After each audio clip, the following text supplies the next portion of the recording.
大家好，我是灿叔啊，欢迎来到我的个人秀啊。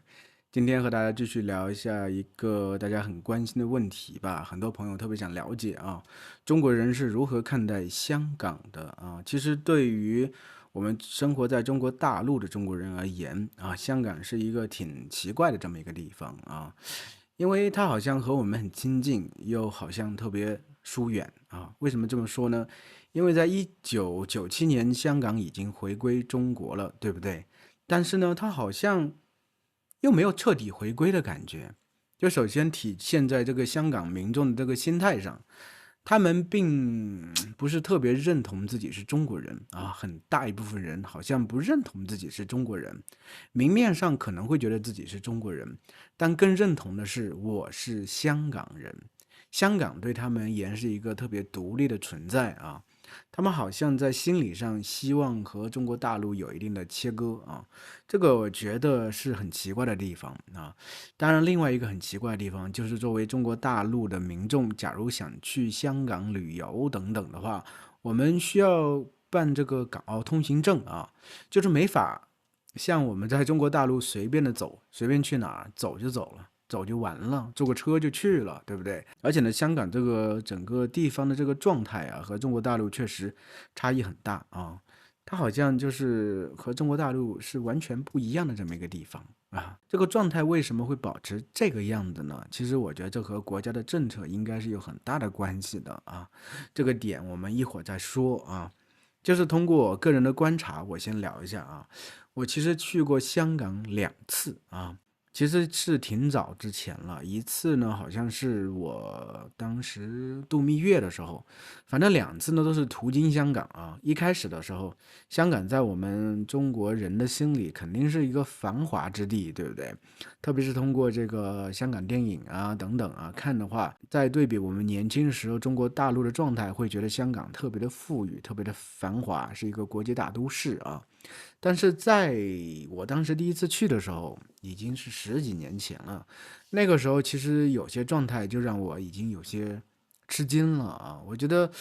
为什么香港虽然有很多高楼大厦啊，高楼大厦林立，感觉特别富有，对不对？但是有些地方，有些民众这个房子为什么这么的老旧、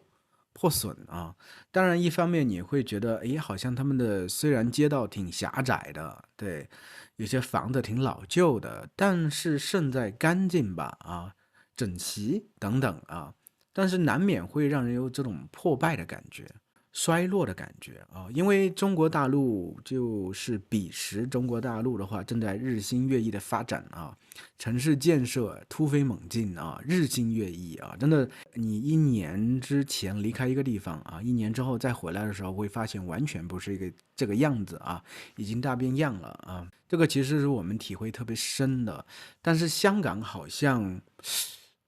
已经落后于中国大陆的一个时代，它好像被时代所抛弃了。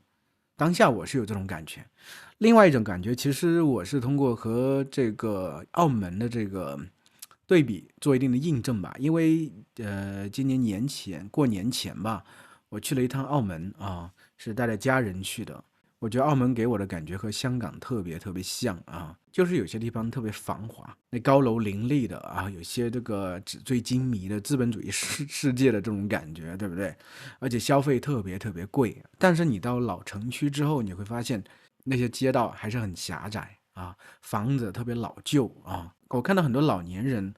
都还在工作，好像没有办法，就是开始已经过上这种颐养天年的老年人的生活，就是和这个澳门仅一海之隔的这个珠海啊。珠海是中国最早这个经济开发区之一嘛，它这个地理位置就是因为和澳门比较接近啊。就等到我再回到珠海的时候，我会发现珠海这个地界确实宽广啊，而且街道特别整齐宽阔，而且整体房子都很新。而且你会看到，就是珠海的很多老年人，他们真的就是在那跳跳舞啊、唱唱歌啊什么。这个是很多人到中国之后发现中国老年人常常有的状态，跳广场舞呀、对，打拳呀、运动啊等等啊。中国老年人整体这个经济状况还是挺不错的，因为他们刚好赶上了中国经济蓬勃发展的那一个时代，所以他们很多情况下比自己的子女还有钱。但是呢，相对而言，不管是香港的还是澳门的这些老年人，你感觉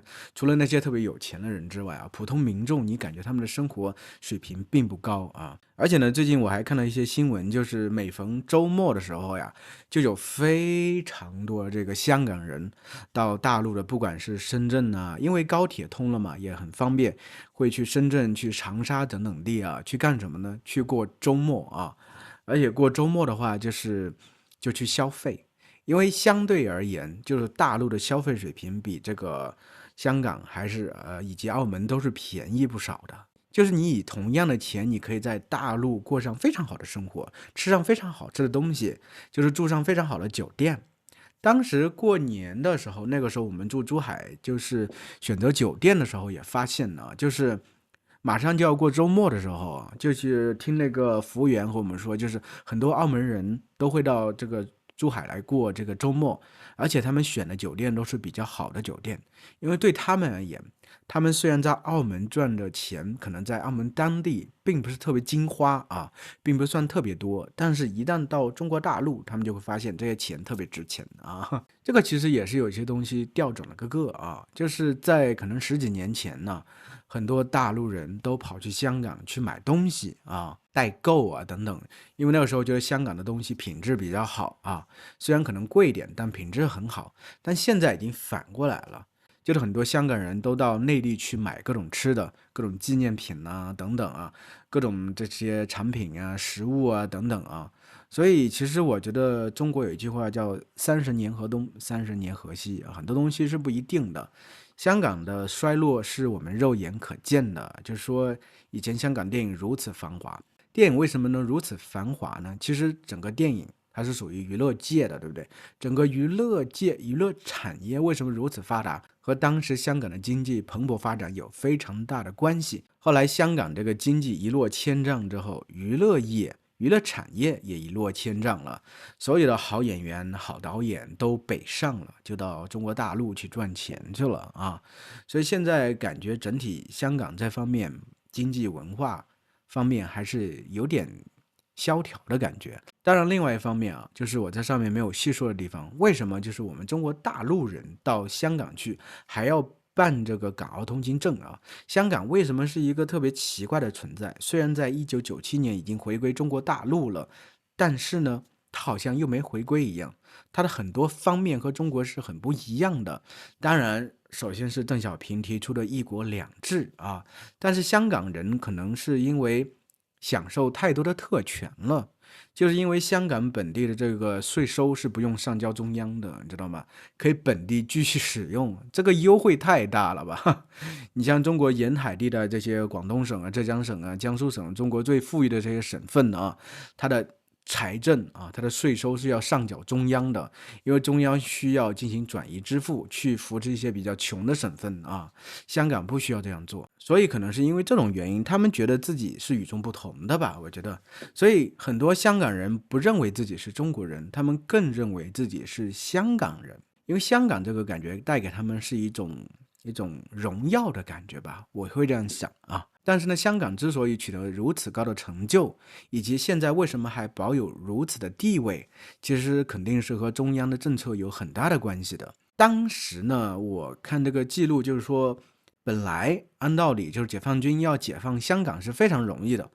当时这个英国驻军也不是特别多啊，但是毛泽东后面权衡再三，他觉得其实应该留下香港啊，保留香港的特殊位置。为什么？因为可以通过香港让中国大陆当后面就是被封锁啊，被全世界封锁，主要被美国封锁，通过开这么一个口子，让中国和全世界进行联通啊。果然这是一个非常成功的政策啊。后来就是改革开放也是，很多资金都从香港慢慢流入中国大陆的。那么为什么在1997年回归中国之后呢，还保留一国两制？特别这个一国两制是有些讽刺意味的，在很多香港人的心里啊，这个一国两制的重点在两制啊，他们觉得自己的制度是完全不一样的，所以他们认为自己的制度是优于中国大陆的制度的，所以产生这种优越感啊。但是其实这种制度本身能存续下去，它本身就是国家的一个政策。为什么呢？因为中国需要吸引大量的外资啊，在中国大陆投资、做生意等等啊。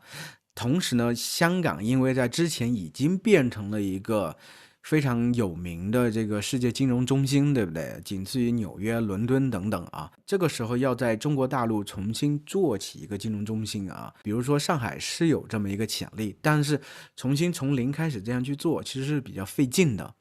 但是已经有这么一个现成的金融中心啊，为什么不把它用起来啊？而且这个金融中心呢，它有一个优势啊，就是它的制度啊，它的制度是和西方并轨的，是最早英国人留下来的，所以很多这个资本呢，他会觉得